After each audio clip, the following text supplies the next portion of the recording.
I told you this was private property, the HOA president screeched, pointing at my small fishing boat like it was a torpedo. I was still coasting gently in the middle of my own lake, on my own ranch, barely believing what was happening. A cop car screeched up the dusty road seconds later, siren off but lights spinning. I was mid-cast, holding my fishing rod in one hand and a can of root beer in the other. The officer stepped out, one hand already on his belt like I'd just committed armed robbery.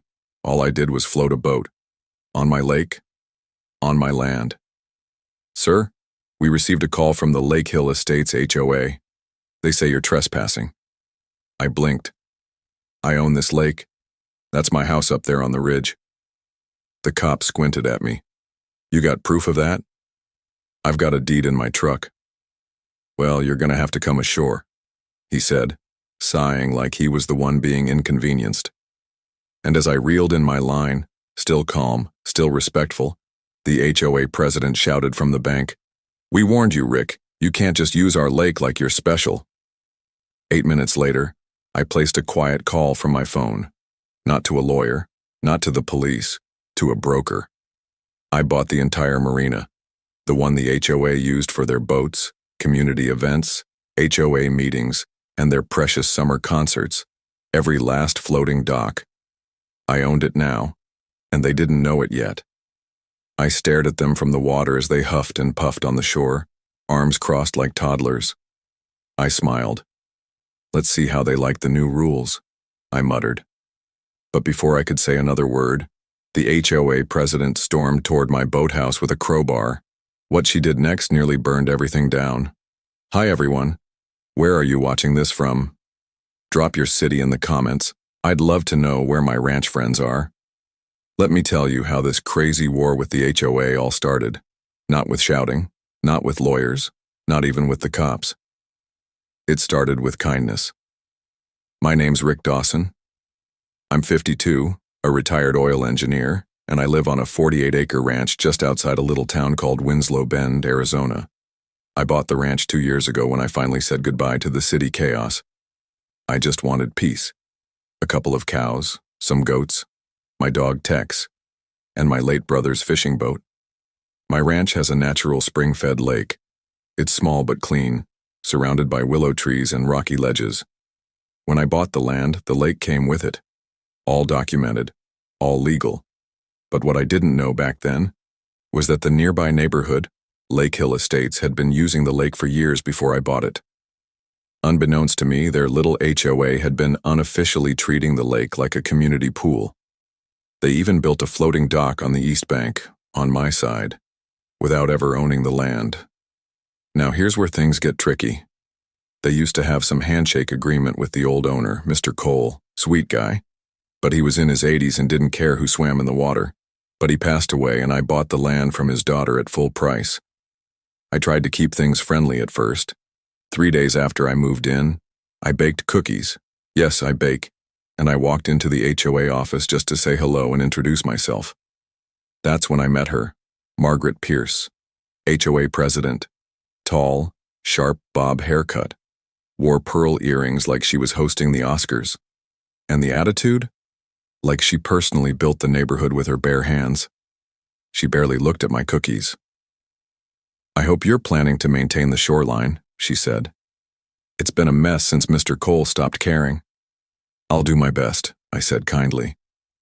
It's a ranch lake, so I might use it for fishing, maybe even teach some kids down the road how to cast. Fishing? She interrupted, horrified. There's no fishing allowed on HOA property. I tilted my head. Ma'am, it's not HOA property. That lake's on my ranch. I just wanted to be neighborly. Her smile froze. Well, we'll see about that. I should have walked away then. But I didn't. Over the next few weeks, little things started happening. My sign saying private property disappeared. A group of teenagers jumped off my dock and ran when I approached. A man from the HOA showed up with a permit to prune a tree. On my land. I stayed calm. I mailed a letter to the HOA with copies of my deed and surveyor map. No reply. Then one Saturday morning, I saw a full-on barbecue happening on my lakefront. Folding chairs, loud music, people in swimsuits. Someone had even pulled a floating cooler into the water. That was my breaking point. I politely asked them to leave. Margaret showed up 20 minutes later, arms crossed. "This lake has always belonged to the community," she said. "You're ruining a decades-old tradition." "And I bought it fair and square," I replied. "Look, I'm not trying to be mean, but I can't be liable if someone drowns here. You guys didn't even ask permission." Her eyes narrowed. The next morning I woke up to find my boathouse vandalized.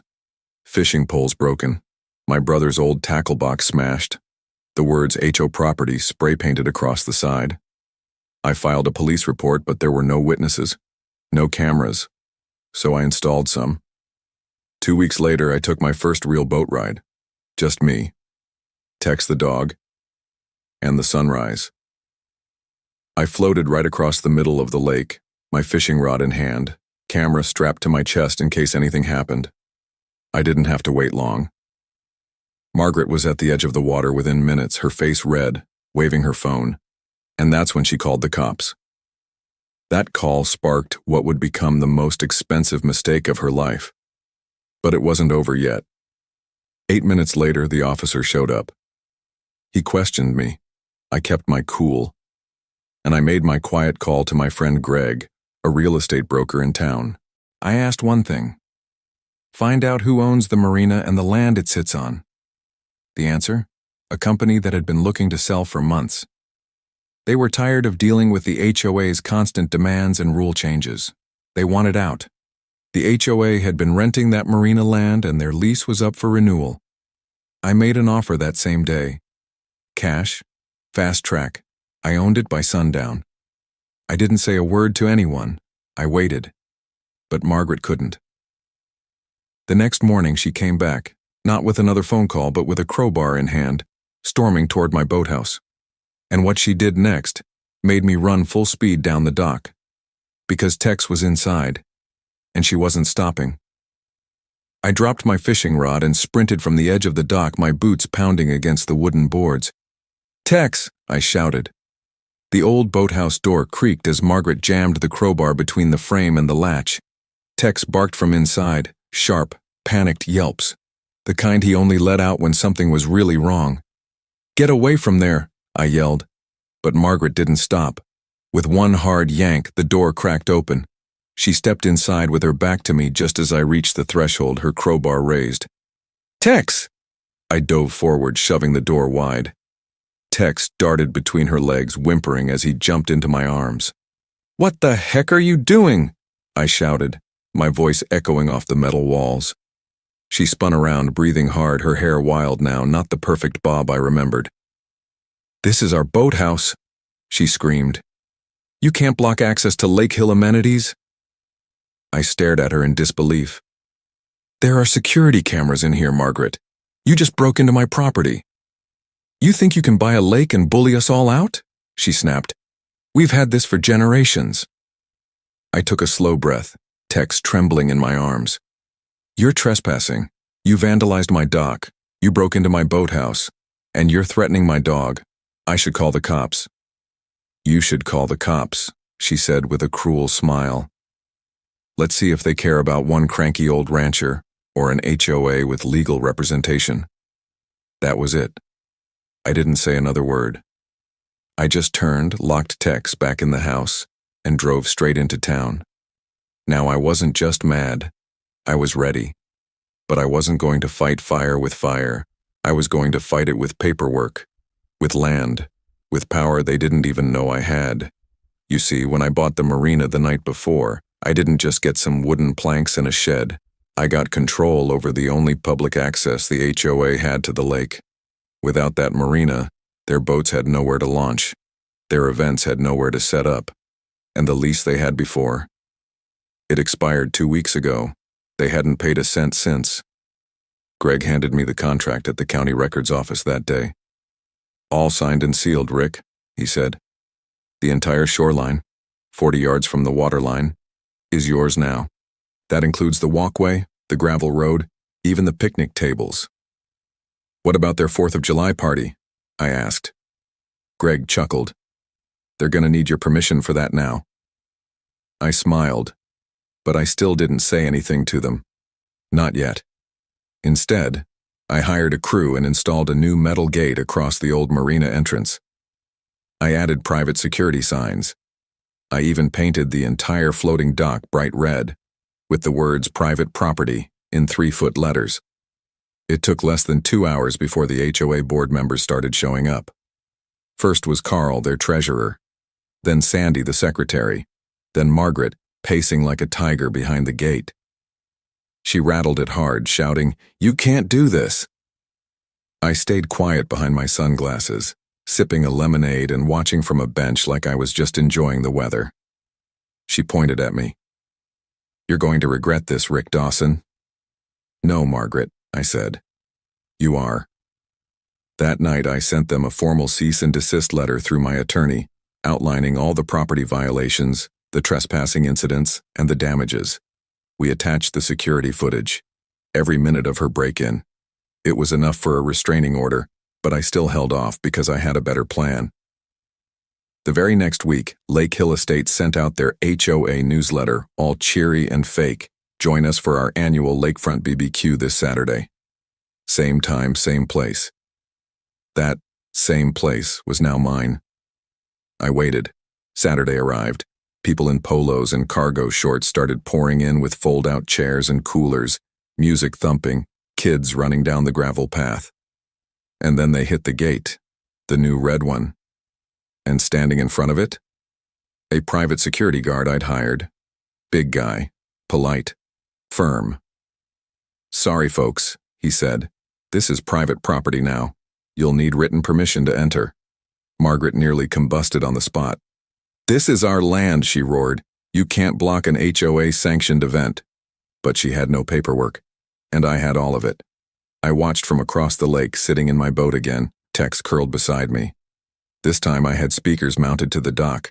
I clicked the remote and my voice rang out, loud and clear. "Good afternoon, Lake Hill. This marina is now under new ownership. Please refer to county records if you have any questions. You may also contact your HOA board for a refund." Of nothing. Gasps and stunned silence followed. Then murmurs, then shouting. One family turned and walked away. Then another. And another. That night, my inbox was full. Emails from residents asking if they could speak privately, offering to pay for lake access, apologizing for how Margaret had acted. One said, "She never told us the lake was privately owned. We're so sorry. My kids loved swimming there." Another, "We thought you were the bad guy. Turns out, she just didn't want to lose her power." I didn't reply yet, because I wanted to do one thing first. The next morning I drove into town again, this time to the city council office. Turns out HOA charters are a fragile thing when you build your community on land you don't actually own. And the charter for Lake Hill's lake access privileges? It was conditional, bound entirely to their use of the marina, which they no longer had. So, I filed a petition to revoke their charter, permanently. And while that process began quietly behind the scenes, Margaret had her own surprise in store. Because the next day, I woke up to a pile of dead fish dumped on my lawn, with a note stapled to the boathouse door. "This ain't over, ranch boy." And I knew exactly who sent it. But I also knew something she didn't. The security camera now had night vision. At exactly 2:43 a.m., the camera caught her, headlamp on, hoodie pulled tight, dragging 2 black trash bags filled with rotting fish from the back of her Lexus SUV. Yes, a Lexus, like some cartoon villain sneaking around under the moonlight. She wasn't even careful. She looked straight into the lens twice. I didn't need to enhance the image or zoom in. It was Margaret, the HOA president, caught red-handed in high definition, dumping decaying fish across my front lawn like she was performing some swampy exorcism. And just before she drove off, she stuck a metal stake in the ground. Attached to it was a red sign that read, "HOA strong, we're not backing down." I stood on my porch the next morning, arms folded, Tex at my side, staring at the mess. The stench was unbearable. But you know what I felt? Not anger, not even surprise, just pity. Because this was a woman whose entire identity had been built on control. She controlled neighborhood fences. She controlled trash can placement. She controlled the height of flower beds and how long you could park your car in your own driveway. And now? I'd removed the crown from her head, and she was unraveling fast. I didn't call the cops that morning. Instead, I called Officer Rhodes, the same officer who showed up the day she called 911 on me. We sat at my kitchen table with the footage on a laptop. He rubbed his temple and sighed. You sure you want to press charges? Not yet, I said. I want to give her one last chance, one public chance. He raised an eyebrow. What are you planning? I smiled. A lakefront town meeting. By Saturday, I'd printed and mailed 127 flyers to every homeowner in Lake Hill Estates. I paid a local boy to slip them into mailboxes and under doors. The flyer read, Town Meeting at the Lake, Learn the Truth. Ask Questions. Hosted by ranch owner Rick Dawson, free BBQ and drinks, this Saturday, 3 p.m., HOA board welcome to attend. And just like that, the bait was set. By 2:45 p.m., over 60 residents had shown up. Picnic blankets laid out, paper plates in hand, kids eating hot dogs. I had a rented speaker system, cold lemonade, and even a small stage made of hay bales. At 3:00 p.m. sharp, I walked up with a microphone and said, Folks, I appreciate you all coming. My name's Rick Dawson. I own this ranch, and yes, that includes the lake you've all enjoyed for many years. Gasps. Whispers. One man raised his hand. Wait, you own the lake? I nodded. I bought this ranch 2 years ago. The lake is private property. I've tried being neighborly, but some people, I didn't name her, haven't respected the boundary. So today, I want to set the record straight and answer any questions you have. I spent the next 10 minutes calmly explaining the land ownership. I showed copies of the deed, photos of the old property lines, even a map from the county assessor's website. I played audio of Margaret telling me I couldn't fish. I showed the video of her calling the cops, and then, finally, I played the security footage from 2:43 a.m. The room fell silent. Her face was unmistakable. The trash bags, the fish, the sign, the note, everything. Margaret was sitting near the back, arms crossed, her face pale as flour. Then a woman stood up, a neighbor I'd never met. Margaret, she said, voice trembling, you told us this man was lying, that he forged those documents. You told us he was trying to take the lake from us. Another voice. You said the Marina belonged to Lake Hill. Someone else shouted, you made us vote to spend HOA funds on a lawsuit. Margaret stood up. He tricked us all. He's lying. That footage could be fake. I stepped forward. Ma'am, the police already have the original footage. You can deny it here or in court. Her mouth opened, then closed. She turned and stormed off, pushing through the crowd. No one followed her. The next morning, I found a letter taped to my front gate. Handwritten.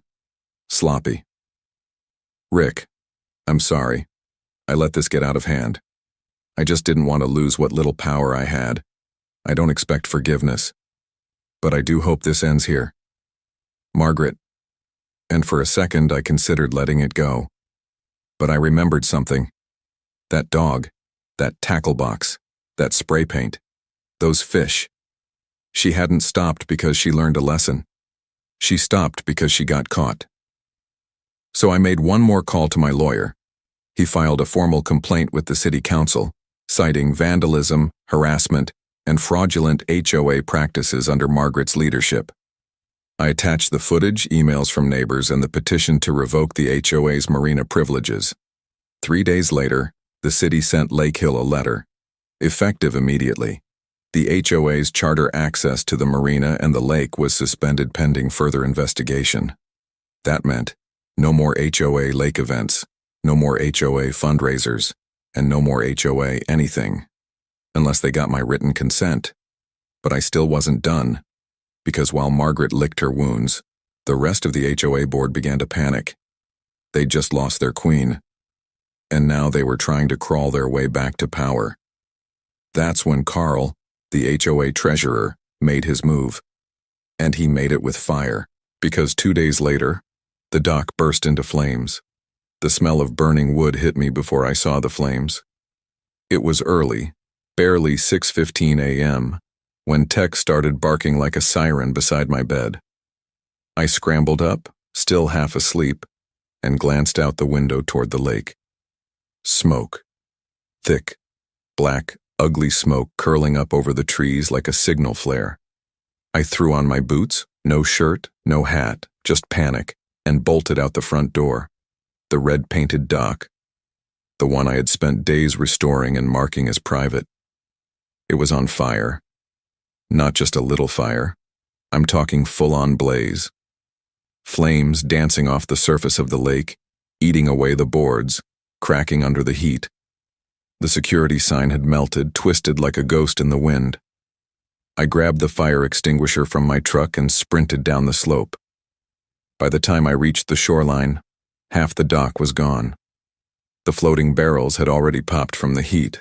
Some debris drifted toward the far bank. I sprayed what I could, but it was too late. The damage was done. The fire department came an hour later. They said the fire started intentionally. No lightning, no electrical issue. It was arson. And just like that, the lake became a crime scene. That evening, Officer Rhodes came by again. "We found gasoline residue on the wood," he told me, tapping his notepad. "Somebody poured accelerant across the dock planks and lit it up from the far end." I nodded. "Any fingerprints?" He glanced up. "We did get a partial from a piece of broken glass. You got cameras on that part of the lake?" I shook my head. "Not that angle." He sighed. "I'll keep you posted. But Rick, you should know something. Someone from the HOA made a complaint this morning. They say you burned it yourself for attention." I froze. "Who?" He looked at me carefully. "Carl Masters, the treasurer." I nearly laughed. Of course. Carl had always been the quiet one in the HOA. Bald, late 40s, always wore sweater vests even when it was 90 degrees out. Margaret's little shadow. But ever since the town meeting exposed her, he'd been whispering around the neighborhood, trying to save what little clout the HOA still had. And now he was blaming me for the fire? "Do I look like someone who'd torch his own dock?" I asked, gesturing toward the blackened remains. "That was my brother's fishing platform. He built it before he passed. I just finished repainting it 2 weeks ago." Rhodes gave a slow nod. "I believe you, but Carl's pushing hard." That night I watched the footage from my other cameras again, just in case. And sure enough, at 3:12 a.m., a figure in a hoodie walked along the west trail with a small red gas can. I paused the frame. Not Margaret, not a kid. It was Carl. His glasses glinted for a split second in the moonlight. Gotcha. I downloaded the footage and made 2 copies. One for the police, one for myself. Then I made a call. Not to Carl, not to the cops, but to every single Lake Hill resident who had emailed me after the BBQ. I invited them all to a second gathering. Same lake, same spot. But this time, no flyers, just word of mouth. I called it the real HOA meeting. The next day, the lakefront was packed again. This time I didn't set up a stage or a barbecue. I stood by the scorched dock, ashes still curling in the breeze, with a screen and a projector hooked to my laptop. "Thanks for coming," I said simply. "You all saw what happened." A murmur of agreement. "Someone tried to destroy what I've built, what you all used to enjoy, this lake, this place." I clicked the mouse. The footage played, the gas can, the figure, the spark of flame at the far corner, then the glint of glasses, and a loud gasp from the crowd. "Carl?" someone whispered. 2 women turned toward the back. Carl was standing behind the crowd, pale, sweating. His mouth hung open. "That's not," he stammered. "That's not real. He faked that." I stepped forward.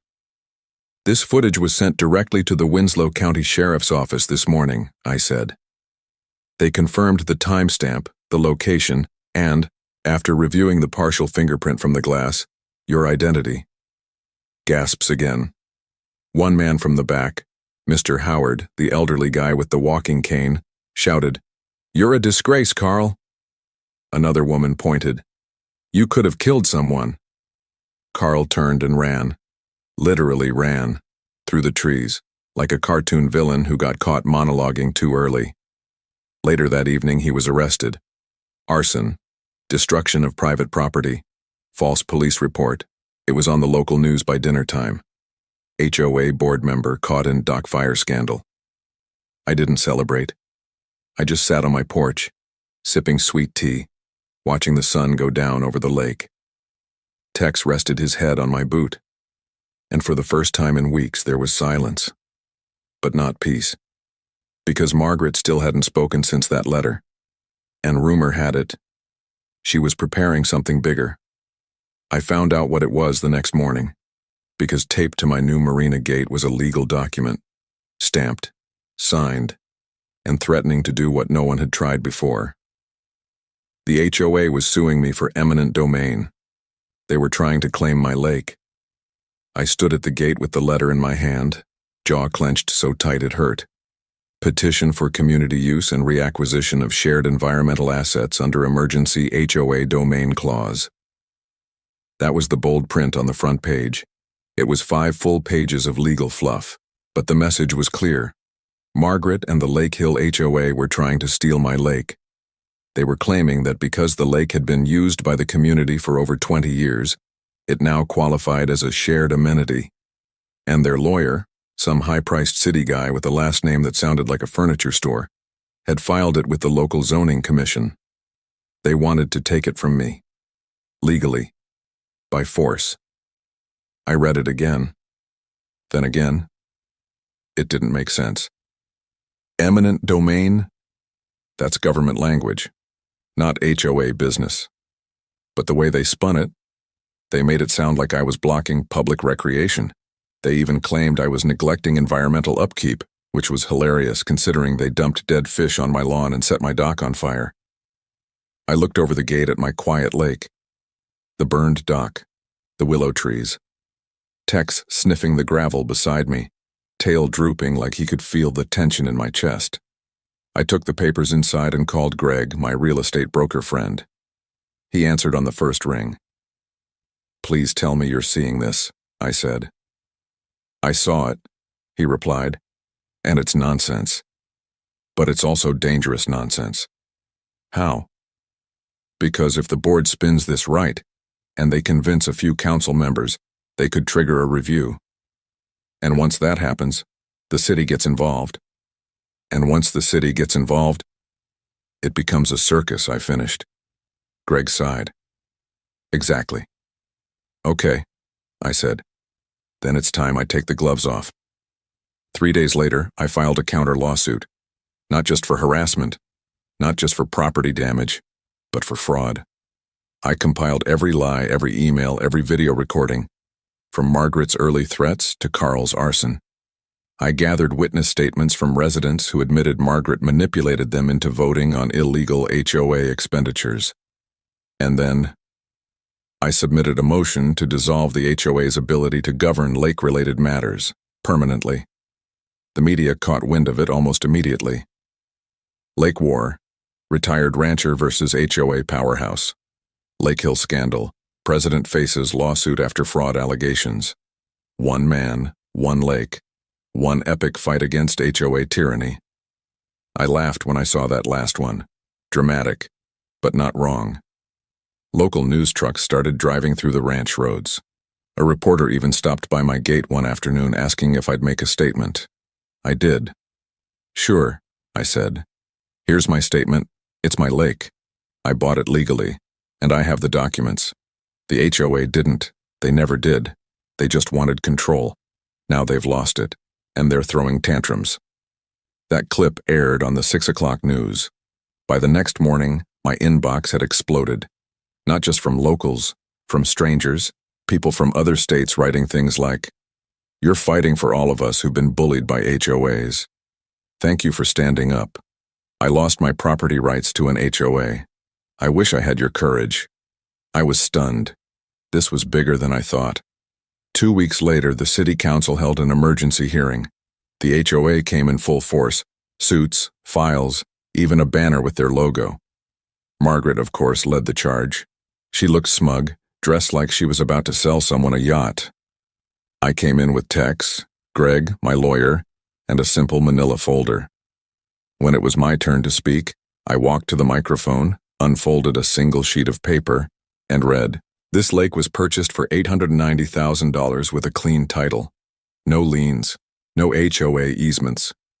The previous owner permitted access voluntarily. That ended with his passing. The current HOA has no legal standing and has attempted to gain control through intimidation, false claims, and," I paused, "acts of vandalism now under criminal investigation." I set the security footage on the council's desk. The only thing I've done is protect what I own. Then I stepped aside. The room was quiet. Margaret tried to argue. She waved papers, yelled about community legacy, and accused me of trying to dismantle the neighborhood spirit. But the council wasn't buying it. Councilman Reeves leaned forward and asked the final question. "Ms. Pierce, do you or the HOA have any legal document showing ownership of the lake, dock, or marina?" She stuttered, looked at her lawyer, then shook her head. "No, sir." That was it. The hearing ended. And 3 days later, I got a letter in the mail. The zoning board had ruled in my favor. HOA petition. Denied. HOA lake access. Revoked. Rick Dawson recognized as sole legal owner of the lake and all adjacent shoreline structures. I stared at the letter for a long time. Then I folded it neatly, walked outside, and nailed it right above the marina gate so the whole neighborhood could see. But even as I smiled, I noticed something strange at the edge of the tree line. A silver SUV, the same one Margaret always drove. And beside it, a man in a black suit, holding a clipboard, watching me. I squinted. He raised his phone and took a picture. The silver SUV disappeared into the trees just as I stepped off the porch. Tex growled low beside me, hackles raised. He never barked without reason. That black-suited man standing beside Margaret's vehicle hadn't said a word, hadn't even flinched, just snapped that one picture of me by the gate and vanished like smoke. I stood at the edge of the gravel path for a full minute, heart pounding. Who the heck was he? Not one of the HOA board members, not a cop, and definitely not a neighbor. Then I saw it, lying in the gravel where his shoe must have slipped. A business card. White, embossed, clean. It read, "Everlyn Property Development Group. We build tomorrow's communities. Robert V. King, Regional Director." I stared at the name, then back at the path. Everlyn. That was no HOA lawyer. That was a land developer. I took the card inside and called Greg immediately. He answered on the second ring. "Rick? Ever heard of Everlyn Property Development?" There was a pause. Then, "Yeah, big fish. They buy up ranch land, turn it into high-end lake communities.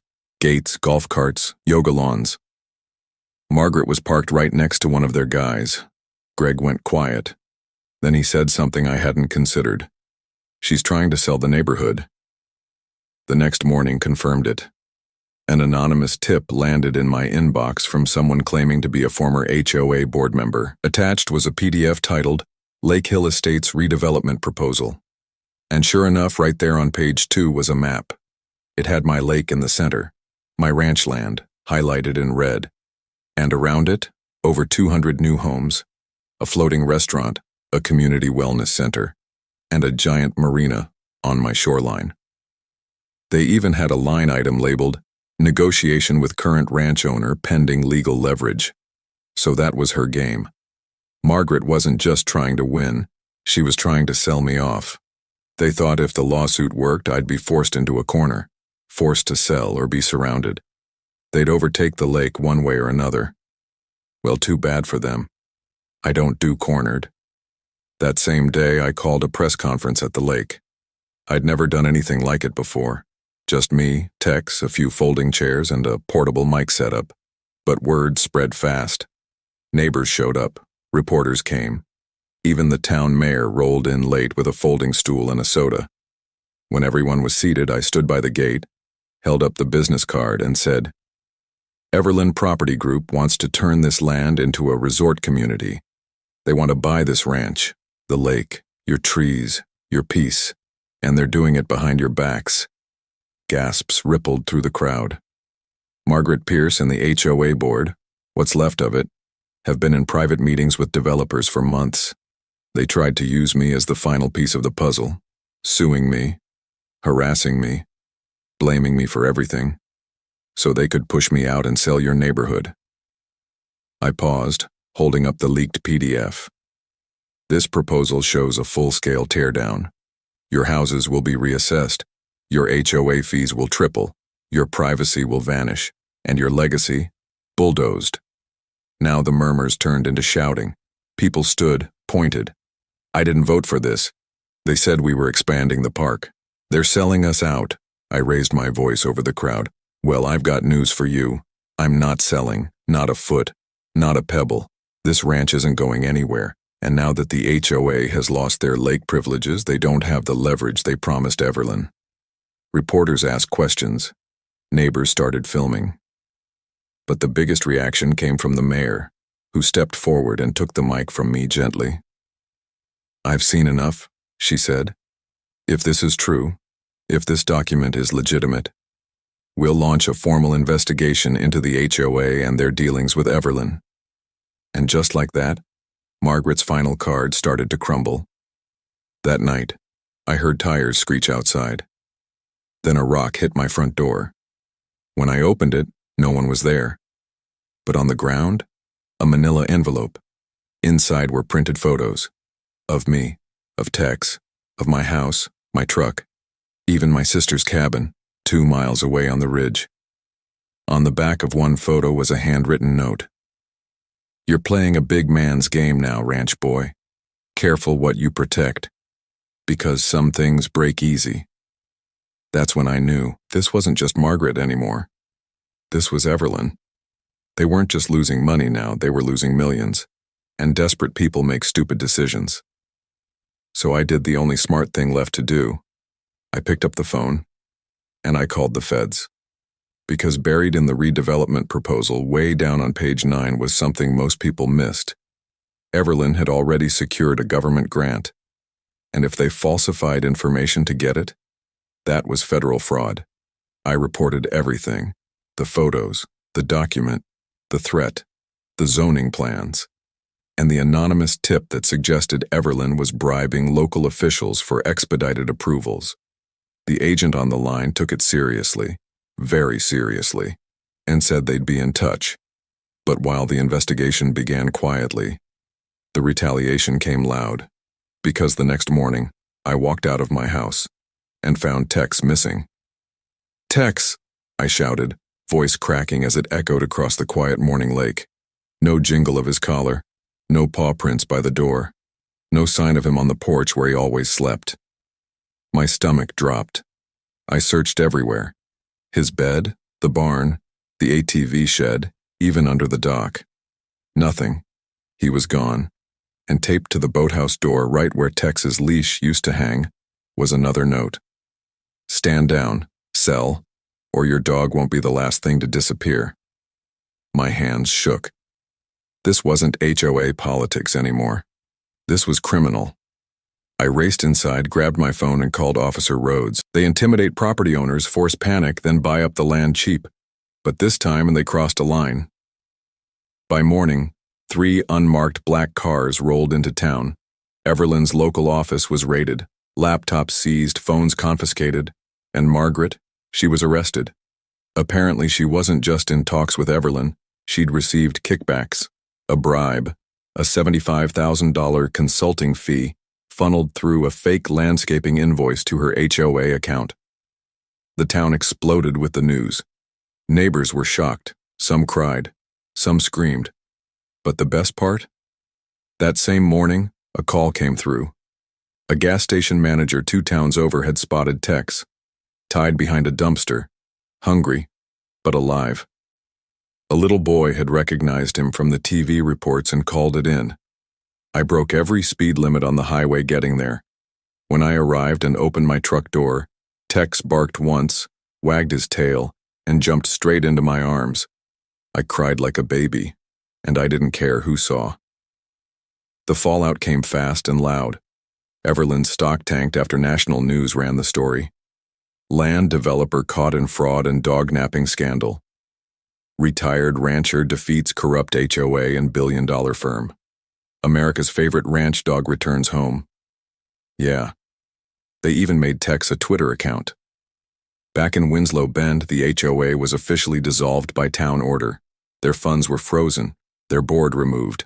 And in a twist no one expected, I was offered the opportunity to purchase the entire Lake Hill Estates Marina area for pennies on the dollar. I bought it, then bulldozed every fake HOA sign from the shoreline. And in its place, I opened the Winslow Lake Community Dock, free to the public. No HOA strings, no rules about barbecue smoke or plastic flamingos, just families, fishing, and freedom. On opening day, over 300 residents came down. There was music, food trucks, even a cardboard cutout of Tex in sunglasses. Kids took selfies with him. Old folks thanked me with trembling hands. Someone handed me a homemade pie and whispered, "You saved this place." But you know what? I didn't do it for the praise. I did it because no one should be bullied off their own land. Because one quiet man with a lake and a dog shouldn't have to go to war just to be left alone. Because kindness doesn't mean weakness. And justice sometimes wears boots.